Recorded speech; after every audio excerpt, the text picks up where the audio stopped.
Hello, welcome to episode 148 of Daryl Show Your Work.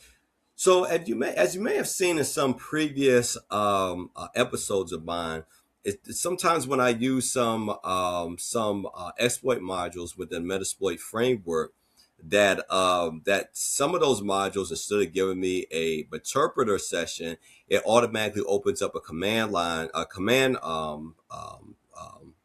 shell on the target machine, specifically on the Linux target machine.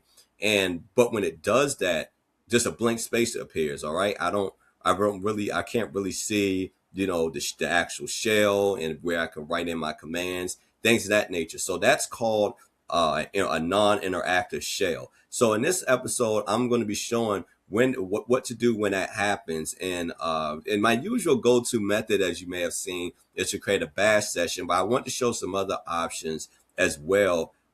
So when that does happen, we can then be able to successfully navigate around the Linux interface within a compromised Linux host. All right, so I'm going to be actually going through the whole exploitation phase of things. So I'm going to be taking us from recon to exploitation and to a post exploitation, where then I'm going to be showing how to gain these interactive shells. All right. With that said, I'm going to preface this video with my usual disclaimer. For when I do any type of red teaming or offensive security actions, by saying that this is for ethical research and educational purposes only. I don't take any responsibility nor condone any malicious activities that may directly or indirectly come from someone watching this video. All right, so the first thing that I need to do is I need to do some discovery here. So I'm gonna say ifconfig. All right, so since I am using Ethernet, the Ethernet 1 interface, my IP address is going to be 192.168.20.2. So I'm going to copy that. The next thing I'm going to do is I'm going to use this IP address, but I'm going to modify it to reflect my CIDR address and give that to and use that in order to do a ping sweep. All right, and what that's going to do is it's going to send those ICMP packets to all machines on my subnet, and any that are up and running are going to respond back, and I'm going to be able to see who's up and running on my local network, and that's how I'm going to be able to choose my target host. So the mechanism that I'm going to use to do that is something called ping sweep. I'm going to say ping sweep -a-g, and I'm going to paste my IP address here, and I'm going to change this to a 0/24. That's my CIDR address. And again, it's going to ping all the machines on this subnet, and whoever's up and running is going to respond back, and I'll be able to choose my target host based on that. All right, so as usual, .1, .2, and .3 is up. .1 being our gateway. So I don't want to target that, since I want to maintain my internet access. And 2 being myself, and so 3 is our unlucky target host. So the next thing I'm going to do is conduct some active recon against our target host by running a service scan using nmap. And this is going to not only tell me what ports are currently open, but what services and versions of those services are running on the target host. And from there, I could be able to to determine what those services may be vulnerable to, and what means to attacking those services in order for me to gain access to this target host. All right, so I'm going to give it my IP address again, but this time I'm going to change the 2 to a 3, since that is the target host that I've chosen.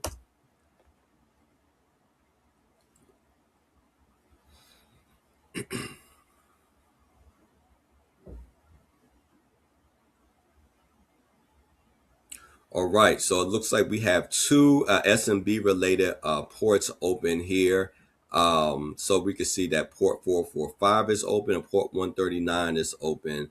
Both are running NetBIOS SSN, and what we can see that they're both running Samba. So that's very indicative of this being a Linux-based host, since Samba is the Linux variation of the SMB protocol. and it looks like it's running some version between version 3 and version 4. So the first vulnerability that comes to mind is a vulnerability that's specific to 3.0, the 3.0, well, excuse me, 3.5.0 version of Samba. All right, and that's and basically how the vulnerability works there. So it's actually vulnerable. This version is vulnerable to remote code execution, which allows malicious clients to upload a shared library to a writable share and then cause the server to load and execute it. All right, so because that particular vulnerability falls between these versions, I'm thinking it's an ideal candidate. So in order for me to explore that, I'm going to start up the Metasploit framework here. And the first thing that I need to do in order to do that is to first start up the PostgreSQL database, and then combine that with the step to start up the msfconsole, and that's going to put me into the Metasploit framework. And so this is going to help me to automate this exploitation as much as possible, because again, I want us to jump right into post exploitation and really go through our different options when it comes to non-interactive shells. All right, so now that that's up and running, I'm going to create a workspace for myself. And so I'm going to say workspace -a, and I'm going to name this workspace shell since that's what I'm dealing with. All right, and then I'm also going to set our target host as a global parameter here.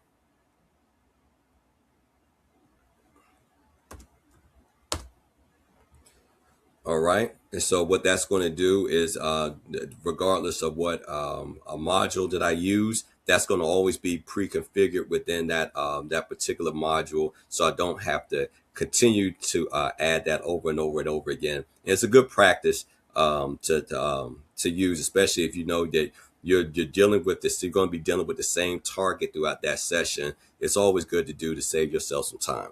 All right, so now I'm going to search for the actual exploitation, and I know within its name it has is known in it. So that should help greatly reduce the amount of entries that come up from the database. All right, so if I scroll up just a little, I can see the exploit Linux Samba is known underscore pipe name. This is the exact exploit module that I want. All right, so and it has a module ID of 0. So I'm going to say use 0. And I don't believe there's any configuration I need to do here, but I'm going to just look anyway. I'm going to go show options. All right, so no, it doesn't look like I need to configure anything. So I've already set the R host globally, and the R port is already set to 445 by default, since that is the default port for SMB and Samba in this instance. All right, and then I could aim for a specific share, but because I'm in this instance I don't have to include that. So I'm just going to tell it to exploit, and we should gain access here. So pay attention to these messages here. So it says found the shell. And the next thing it should say is that a command shell session 1 is open. All right, so now I can actually run commands, but we have to read this here to be able to know that. So I'm gonna show you an example. I can say who am I, just to see what account I have access to. All right, I have access to the root account, which is great, meaning I can run pretty much any command that I want to run here on this system. All right, but the idea is I want to be able to gain some type of interactive shell session. So if as I've shown in previous videos, if I wanted to make this a bash session, I would say bin bash.i. All right, we can see now that I have a bash session. And so let's say that I just changed my mind and I didn't want this anymore, or I wanted something else. I would just say exit. All right, and now, all right, I'm back to having a non-interactive shell. All right, so if I wanted to see what all my options are as far as all the shells that are loaded into this Linux host, I would say cat, which is going to allow me to read anything that I put after it, etc shells. All right, so we can see that we have actually 4 different shells that I can use here on the system. I can use the Bourne shell, the Dash shell, the Bash shell, or Bash. And basically what's going to differentiate things between these 4 shells is the syntax. So we should be able to do the same type of things here on using each of these different type of shells, but the syntax and what and how we specify those commands just may differ. All right. So let's say that I wanted to use born again shell. So I would just say bin sh-i. All right. Now I have this number sign lets me know that I'm using a born shell. So if I say ls, all right, it lets me know that there's something within that directory called ready, or some type of file called ready. Now, if I say pwd, this is going to tell me what current directory I'm in. So I'm in the temp directory, which is good if I'm looking to hide actual malware or some file that's going to benefit me as far as any type of next steps in terms of enumeration, pivoting, or privilege escalation. I want to hide it in a temp folder because that's the usual hiding space that a lot of malicious actors like to hide their unsavory files. All right.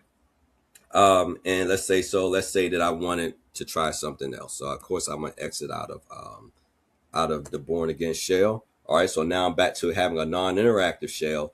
So let's say I could also use Python to do this. So let's say I wanted to see what version of Python was running on this system. If there is even Python running on the system, I would say Python -- version. And now I can see that Python 2.7.9 is running on here. All right. So let's say that I wanted to spawn use Python to spawn a bash shell session. So I would say Python -c, and then I would say single quote import pty. See, then make sure that I got my syntax right here. Pty and then .spawn.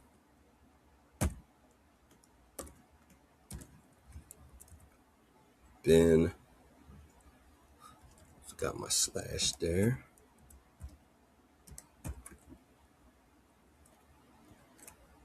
Bash.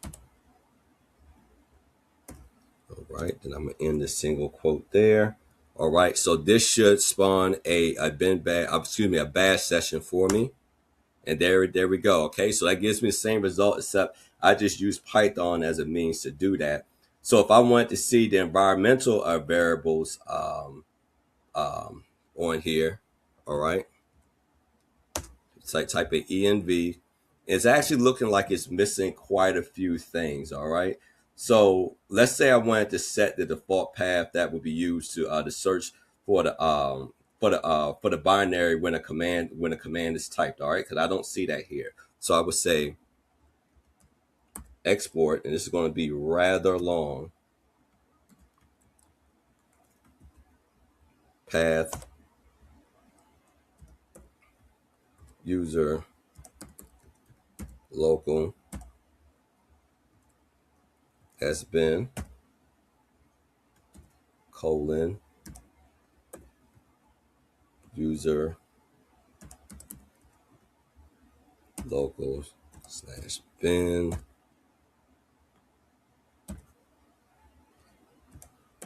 user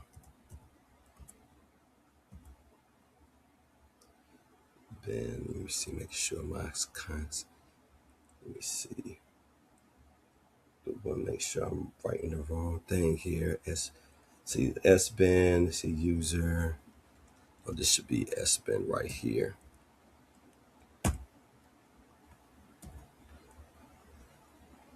Then user.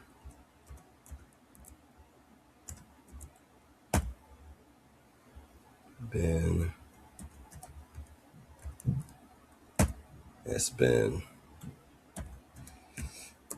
Bin. All right. So again, what this is going to do, this is going to set the default path that'll be used to search for the binary when a command is typed. All right. All right. So now that's set. All right. So also I'm going to I need to looks like I need to set the term variable. So I'm gonna explain what that means here in a second.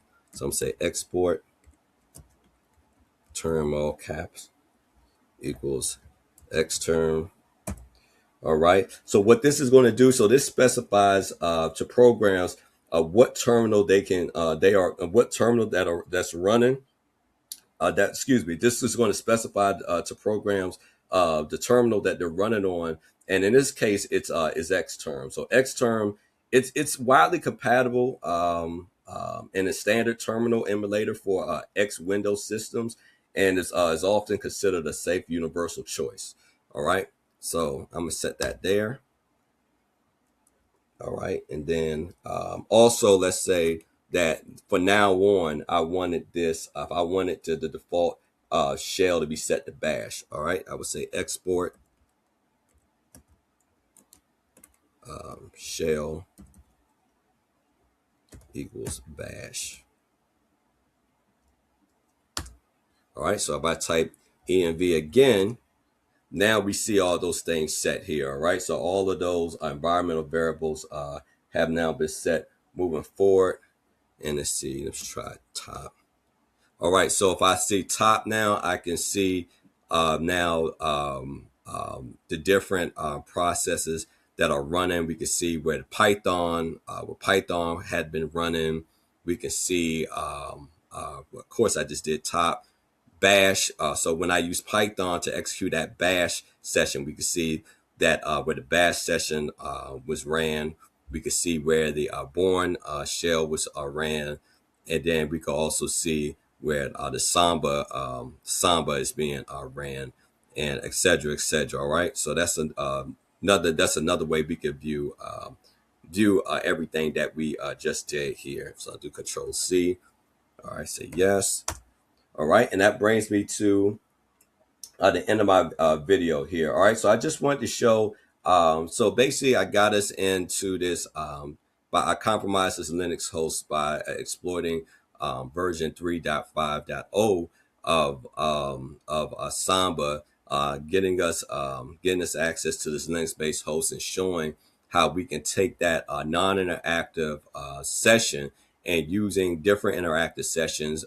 We could either get a bin session by doing a simple bin bash I command, or we could use Python in order to start up that that bash session. We could also see what other shells are available to us on the system, and then switch to those, and then how we could then set some environmental variables so that moving forward it's a bit easier in terms of we're an attacker. Let's say we want to maintain some level of persistence. Well, once we log back into the machine, or once we compromise this machine again, I should say, then we have we're not dealing with a non-interactive shell, but one that we have specified and has set up to operate the way that we want it to operate. So please like, share, and subscribe. Most importantly, show your work. Until next time, take care of yourself, and God bless.